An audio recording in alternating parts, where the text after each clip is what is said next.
Trump ने बकायदा इसकी तैयारी की हुई थी कि ग्रीनलैंड पर जाकर दावोस में मैं जो धावा बोलूंगा उसके बाद में यूरोप के पास कुछ भी नहीं बचेगा। पूरा प्रेशर गेम बनाकर ये चल रहे थे। जनता को डर था कि ग्रीनलैंड के बारे में ये जो भी बोलेंगे उसमें सबसे ऊपर होगा कि मैं इन सारे की सारे वर्ल्ड लीडर्स के ऊपर इतना सैंक्शन लगाता हूं, इन सबको युद्ध में हरा दूंगा वगैरह वगैरह। ट्रंप एकदम उलट कर गए, और उलट कर गए इतना ठंडा पड़ गए कि तत्काल प्रभाव से बोलने पर विवश विवश हुए कि नहीं, मेरा कोई भी ऐसा प्लानिंग तो नहीं है, मैं यहां पर कोई भी सैन्य कार्यवाही तो नहीं करूंगा, और सैन्य कार्यवाही नहीं करूंगा। इसके अलावा मेरी नाटो चीफ से बात हो गई है, मैं नाटो चीफ से बातचीत कर चुका हूं, उनके कहे अनुसार ग्रीनलैंड को लेकर कुछ प्रपोजल्स पर काम कर सकते हैं। नाटो चीफ रूट जो हैं वो पूरी तरह से अमेरिका प्रो अमेरिकी हैं, उनसे मेरी बात हो गई है। फोर्सेस का इस्तेमाल तो बिल्कुल करने के मूड में नहीं हूं, लेकिन हां मुझे बड़ा दुख हुआ कि नाटो कंट्रीज जो ग्रीनलैंड मुझे दे सकते थे ये इन लोगों ने नहीं दिया। इस बात का मुझे दुख रहेगा, मैं इसको याद रखूंगा। 8 देश ऐसे थे यूरोप के, डेनमार्क के अलावा, चाहे नॉर्वे था, फ्रांस था, जर्मनी था, यूके था, जिन्होंने डेनमार्क से कहा कि ग्रीनलैंड के मसले पर हम आपके साथ खड़े हैं, हम अपनी फोर्सेस को आर्कटिक में रिहर्सल करने के लिए भेज सकते हैं, कि अमेरिका के सामने हम आपके साथ खड़े हैं। डेनमार्क का ही ग्रीनलैंड है और हम ग्रीनलैंड के नाम पर अमेरिका को उसकी शक्ति का दोहन नहीं करने देंगे, नहीं चाहेंगे कि वो शक्ति प्रदर्शन करके कमजोरों से उनकी जगह छीन ले। अब हम सब एक हो गए हैं। इस तरह का संदेश दावोस के अंदर वर्ल्ड लीडर्स ने दे दिया।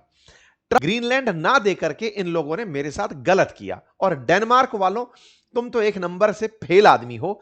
तुम लोगों के वर्ल्ड वॉर 2 में जर्मनी ने तुम्हें 6 घंटे के अंदर हरा दिया था, और उसके बाद हमने तुम्हें ग्रीनलैंड जीत कर वापस ग्रीनलैंड तुम्हें पकड़ाया। अगर मैं नहीं होता, अमेरिका के लिए इन्होंने कहा कि अगर अमेरिका नहीं होता तो ग्रीनलैंड पर लोग जापानी और जर्मन भाषा बोल रहे होते। इसका अर्थ यह है कि ग्रीनलैंड पर जर्मन्स का और जापानियों का कब्जा होता। यह तो अमेरिका था जिसने वर्ल्ड वॉर 2 के अंदर ग्रीनलैंड को बचा लिया था और उसे डेनमार्क को दे दिया था। आज हमारी वो गलती हम पर इतनी भारी पड़ रही है, ऐसा कहते हुए ट्रंप ने भाषण दे दिया। अब ट्रंप के भाषण के मायने तो हम निकालेंगे, लेकिन आज की स्थिति समझ लें कि ग्रीनलैंड पर लेकर अमेरिका का वर्तमान स्टैंड क्या है। तो आंसर नंबर 1, अमेरिका ग्रीनलैंड पर कब्जा करने के लिए फोर्स नहीं भेजेगा। एक पॉइंट क्लियर। नंबर दूसरा, अमेरिका ग्रीनलैंड को लेकर नाटो के साथ रहते हुए उसकी सुरक्षा सुनिश्चित करेगा। मतलब जो इतने दिन से यूरोप के नेता कह रहे थे कि आपको ग्रीनलैंड का इतना ही डर है, आपको रशिया चाइना का डर है, आर्कटिक क्षेत्र में हम तैयार हैं आपके साथ ग्रीनलैंड की सुरक्षा करने के लिए, आप हमें साथ ले चलो। एग्जैक्टली अमेरिका ने कहा नाटो के साथ मिलकर के ग्रीनलैंड की हिफाजत की जाएगी। इसका सीधा सा अर्थ है अमेरिका ने जो ग्रीनलैंड की रट लगाई हुई थी उससे एक कदम हल्का सा पीछा खींच लिया है। हालांकि वो अभी भी युद्ध से पीछे हटे हैं, कूटनीति से वो पीछे नहीं हटेंगे। कौन सी कूटनीति? हो सकता है कि ट्रंप ग्रीनलैंड के लोगों को भड़काकर उन्हें ही डेनमार्क के खिलाफ कर दें, और वो ऐसा अवश्य कर सकते हैं जैसा उन्होंने ईरान के केस में किया। वो ऐसा कर सकते हैं जैसा उन्होंने वेनेजुएला, बांग्लादेश, अमेरिकियों ने सब जगह किया। ये ग्रीनलैंड में भी संभव है जब वहीं की जनता, 57,000 लोग हैं, सबके अकाउंट में अगर $1-1 लाख भी डाल दिया जाएगा, वो सब बौर आ जाएंगे। और ऐसे में उन सब से यह कह दिया जाए कि तुम्हें केवल डेनमार्क के खिलाफ बयान देना है, अमेरिका के साथ मिलना है, उसके बाद तो मैं लोकतंत्र की बहाली के नाम पर तुम्हें साथ ले ही लूंगा। पत्रकारों ने ट्रंप से पूछा कि सर क्या आप ग्रीनलैंड में जाकर युद्ध करना चाहते हैं? तो हंसते हुए कहा, मुझे नहीं लगता कि उनसे हमें युद्ध करना चाहिए। वास्तविकता है, कहां अमेरिका और कहां 57,000 टोटल लोग जिनकी सुरक्षा के नाम पर डॉग स्लेड्स ही हैं, यह भी सही बात है। तो ट्रंप ना तो फोर्स के दम पर ग्रीनलैंड को कब्जाना चाहते हैं, और ना ही फोर्स के दम पर ग्रीनलैंड की हिफाजत करने आए हुए देशों से लड़ना चाहते हैं। यह उन्होंने स्पष्ट रूप से कह दिया। अब सवाल यह है कि ऐसा ट्रंप को क्या ऑफर दे दिया गया जिसके चलते वो पलट गए? या तो यह बड़ा सवाल है, या फिर वो खुद डर गए कि मैं कुछ तो ऐसा कर गया तो मुझे कहीं ना कहीं वर्ल्ड में आइसोलेशन का सामना करना पड़ सकता है। ग्रीनलैंड की जिद से पीछे हटना, या कह करके कि बाई फोर्स लेने से पीछे हटना, क्योंकि डेनमार्क को वो चिढ़ा ही इस बात में रहे थे कि तुम्हारे पास 2 कुत्ता गाड़ी हैं, उनसे जाके सुरक्षा करोगे क्या वहां की? मतलब वो बार बार फोर्स के नाम पे ही उकसा रहे थे। जिस व्यक्ति के पास फोर्स नहीं है उसे उकसा उकसा कर इतना अघा दिया कि उसके साथ सब लोग एक हो लिए कि हम तुम्हारे साथ चल रहे हैं भाई, तुम साथ में रहो, हम तुम्हारे साथ में ग्रीनलैंड की हिफाजत करेंगे। तो यहीं से सवाल बना कि ट्रंप ने इस तरह की बातें क्यों कही। पहले डेनमार्क को ह्यूमिलिएट किया, उसको भला बुरा कहा, और उसके बाद में डेनमार्क से यह कहा कि भाई मैं याद रखूंगा, अगर चाहते तो तुम लोग मुझे यह दे सकते थे। भाई साहब, इन सारी बातों को वर्ल्ड इकोनॉमिक फोरम के इन्होंने मंच पर कहा। एक और इन्होंने मतलब शिगुफा छेड़ दिया है, और वो शिगुफा है कि अमेरिका जो है ना, उसने एक चीज का रियलाइजेशन इन दिनों लिया है। वेनेजुएला की सुरक्षा में तमाम प्रकार के सैन्य उपक्रम उपलब्ध थे। वेनेजुएला में मादुरो की सुरक्षा के लिए चाइनीज, रूसी हथियार उपलब्ध थे, ऐसा इनका मानना है। लेकिन अमेरिकियों ने बिना एक भी अमेरिकी सैनिक की जान गंवाए मादुरो को वहां से उठा लिया। इसके लिए इनका कहना है कि हमने एक ऐसी उन्नत तकनीक का इस्तेमाल किया था जिससे सारे सैनिक लगभग बेहोशी में पहुंच गए। इसका क्या मीनिंग है? इसका मीनिंग है कि इन्होंने कोई सोनिक वेपन यूज किया था, जिसके बारे में ये हिंट देते हुए निकल गए। आएंगे उस पर भी अलग से हम चर्चा कभी करने के लिए, लेकिन आकर के एक एक करके विश्लेषण करते हैं इनके पलटने का कि ट्रंप पलटे क्यों। तो सबसे पहला कारण, यूरोपियन यूनियन फाइनली एक हो गया था। मैंने कल के सेशन में भी आपको बताया था, ईयू बनाम यूएस हो गया था। दावोस के अंदर खुलकर यूरोपियन यूनियन के लीडर साथ आ गए थे, और साथ आकर के उर्सुला वॉन डेन ने भी बोला था, और स्पेन की भी तरफ से यह बात बोली गई कि अब यूरोप को अपनी डिफेंस फोर्स बनाने की आवश्यकता है। हमें नाटो नहीं, अपनी सुरक्षा के लिए अपनी फोर्स बनानी होगी। यह बड़ी चर्चा थी, वेडनेसडे के दिन बाहर निकल कर आई कि हमें एक ज्वाइंट आर्मी बनानी होगी जो यूरोप की सुरक्षा करे।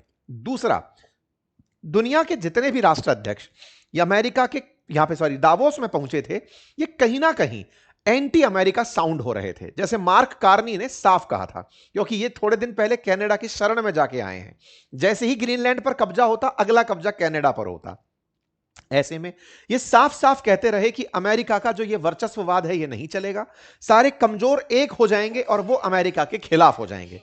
यही बात यूरोप बोलता गया। कल जयशंकर साहब का पुराना बयान बहुत ज्यादा वायरल हुआ, जिसमें वो कह रहे थे कि भारत की प्रॉब्लम दुनिया की प्रॉब्लम नहीं है, लेकिन यूरोप की प्रॉब्लम यूरोप को लगता है कि दुनिया की प्रॉब्लम है। यूरोप को अपने गिरेबान से बाहर झांकना होगा। पिछले साल कभी जयशंकर साहब ने यूरोपियंस को धमकाया था, उनके ही मंच पर जाकर के उनको आईना दिखाया था।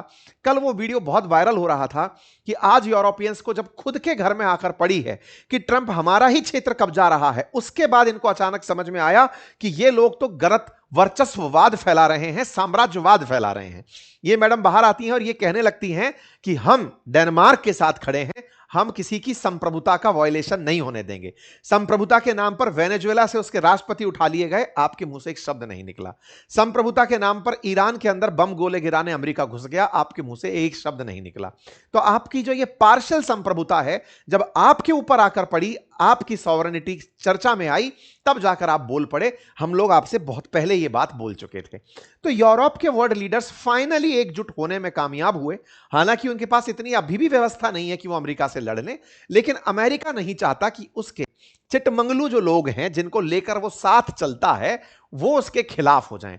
वो चाहता है कि वो सबका लीडर बनकर रहे, चाहे G7 हो, चाहे नाटो हो, चाहे ईयू के देश हो। ऐसे में अमेरिकी वर्चस्व अमेरिका के जितने भी बैठे प्यादे हैं उनके खिलाफ होते ही बिगड़ जाएगा, और इसका सबसे ज्यादा फायदा उठाएंगे रूस और चाइना। क्यों? क्योंकि ये लोग धीरे धीरे लोगों के साइकोलॉजी में ये बसाने में कामयाब हो गए हैं कि हम इतने भी बुरी नहीं थे जितने अमेरिका है। चाइना के पास में पहुंच जाना मार्क कार्नी का और मैक्रोन का यह कहना कि अब आवश्यकता है कि यूरोप में चीनी फॉरेन डायरेक्ट इन्वेस्टमेंट मंगा लिया जाए, यह दर्शाता है कि कहीं ना कहीं यूरोपियन देश अब चीन की तरफ मुड़ रहे हैं। वो चीन को उस तरह से देखना चाहते हैं कि कल को अमेरिका के साथ जब झगड़ा हो तो चीन उनकी सुरक्षा करने आए। रूस उनके लिए आज भी एक अच्छा ऑल्टरनेटिव नहीं बन रहा है। उसके पीछे का रीजन है, रूस उनके साथ बॉर्डर शेयर करता है। उन्हें डर लगता है कि रूस तो उनको बहुत घनघोर तरीके से मारेगा, जैसे उन्हें आज यूक्रेन मार रहा है, यूक्रेन जैसे मर रहा है। तो ऐसे में इनके प्रति बनता जो सॉफ्ट कॉर्नर है, इस सॉफ्ट कॉर्नर से भी ट्रंप को जियोपॉलिटिक्स में अपनी बिसात सरकती हुई दिख रही है। सबसे ज्यादा जो डर है वो नाटो का है। असल में अमेरिका आज एक ही बार में लगभग 32 देशों को साथ ले जाकर युद्ध करने पहुंच जाता है, लेकिन अगर यह अपने ही देशों पर हमला करता है तो यह नाटो के नियम का वायलेशन करता है, और तो और ये यूएन के नियमों का भी उल्लंघन है, क्योंकि अब तक ईरान के केस में ये कहता रहा कि वहां परमाणु बम बन रहे थे, वेनेजुएला के केस में कहता रहा कि वहां तानाशाही थी, मैं तो जनता की हिफाजत करने के लिए गया था। लेकिन ग्रीनलैंड में तो जनता खुद कहती है कि अमेरिका तुम मत आओ, और फिर भी अगर ये वायलेशन करता है तो सीधा सीधा ये यूएन का वायलेशन हुआ, नंबर 1। दूसरा, नाटो के अंदर आर्टिकल 5 कहता है कि अगर किसी एक देश पर हमला होगा तो सारे के सारे देश मिलकर हमला उसके ऊपर बदले में करेंगे। अगर ग्रीनलैंड पर हमला होगा तो क्या अमेरिका पर बाकी सभी देश मिलकर हमला कर देंगे, नंबर 1। और नंबर दूसरा, क्या नाटो उसी दिन टूट जाएगा, क्योंकि यूरोपियन यूनियन हो या गैर यूरोपियन यूनियन कंट्री, नाटो से सबकी उम्मीदें तब तक ही हैं जब तक अमेरिका संरक्षक की भूमिका में है। अगर वो इससे बाहर निकलता है तो वो अपने आप में अमेरिका के लिए बड़ी मुसीबत बनेगा। ये तमाम वो कारण हैं जिनसे एक बार में प्रतीत होता है कि अमेरिका ने बहुत सारी कैलकुलेशंस प्लस माइनस में करके, और जब रिटेलिएशन निकल कर आया तब ये बात समझ ली। लेकिन इन सबसे जरूरी बात थी नाटो के मार्क रूट के द्वारा उन्हें समझाई गई बात। उस बात में उन्हें कहा गया कि सुनिए महाराज, आपको आयरन डोम की तरह गोल्डन डोम बनाना है। एग्री? बोले हां। आपको इस काम के लिए ग्रीनलैंड की जरूरत है। आप यही तो कहते हो कि रशिया और चाइना से आने वाली मिसाइलें ग्रीनलैंड के ऊपर से उड़कर अमेरिका तक आएंगी, तो हम आपको आपके गोल्डन डोम को बनाने की जगह दे देते हैं ना महाराज। आप ग्रीनलैंड में बनाइए ना, आप ऐसा गोल्डन डोम बनाइए जिससे आप भी सुरक्षित रहें, ग्रीनलैंड भी सुरक्षित रहे, और उस गोल्डन डोम की जद में आने वाला हर देश जो आपका अपना है वो सुरक्षित रहे। तो नाटो चीफ के द्वारा इन्हें प्रपोजल जो दिया गया वो प्रपोजल था कि ग्रीनलैंड में आपको जो सुविधाएं विकसित करनी है, अमेरिका को अपने सैन्य बेस बनाने हैं, आपको आयरन गोल्डन डोम बनाने के लिए वहां पर सैटेलाइट्स लगानी है, रडार लगानी है, आपको जो करना है करिए, लेकिन इन सबको करते समय आप उस पर कब्जा करें, यह बात तो सही नहीं है। नाटो क्यों ना एक यूनिट बनकर चले, अदरवाइज नाटो टूट गया तो जिसके लिए हम सब एक हुए थे, सारी मेहनत पर पानी फिर जाएगा। यह बात भी अमेरिका को समझाई गई। इस बीच में एक खेला और हुआ, और वो खेला था अमेरिका के साथ में ट्रेड वॉर का। असल में अमेरिका आज तक दुनिया के किसी भी देश को पनिशमेंट देने के नाम पर टैरिफ की धमकी देता आया था। आपने देखा होगा कि ग्रीनलैंड के मसले पर जैसे ही 8 देश ग्रीनलैंड के पक्ष में आकर खड़े हुए, ट्रंप ने धमकी दी कि मैं सभी के ऊपर 10% टैरिफ लगाऊंगा।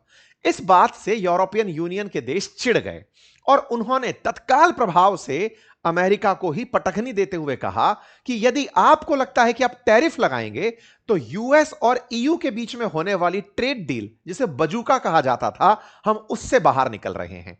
यूरोपियन यूनियन तत्काल प्रभाव से बजूका से बाहर आ गई और उन्होंने ब्रसेल्स में, जो यूरोपियन यूनियन की संसद है जहां पर इस ट्रेड डील बजूका पर साइन होने वाले थे, संसद में उसे रुकवा दिया। और यूरोपियन यूनियन के 27 देश जो अमेरिका के साथ जब व्यापार करते हैं तो अमेरिका जैसे लार्जेस्ट एक्सपोर्ट करता है, लगभग $350 बिलियन का सालाना एक्सपोर्ट यूएस जिस देश को करता है, उस देश ने ट्रेड डील हॉल्ट पर डाल दी। यह अमेरिका के लिए एक बड़ा सेटबैक था, क्योंकि उन देशों ने टैरिफ के बदले, क्योंकि 1 फरवरी से उन पर 10% टैरिफ लगने वाला था और 1 जून से उन पर 25% टैरिफ लगने वाला था, तो 1% टैरिफ, 10% टैरिफ लगने वाला था 1 फरवरी से, उसके खिलाफ उन्होंने ट्रेड डील ही हॉल्ट पर जैसे ही डाली, अमेरिका पीछे सरक गया और तत्काल प्रभाव से बोला कि मैं आप लोगों के ऊपर से टैरिफ हटा रहा हूं। 1 फरवरी से यूरोप के देशों पर टैरिफ नहीं लगेगा।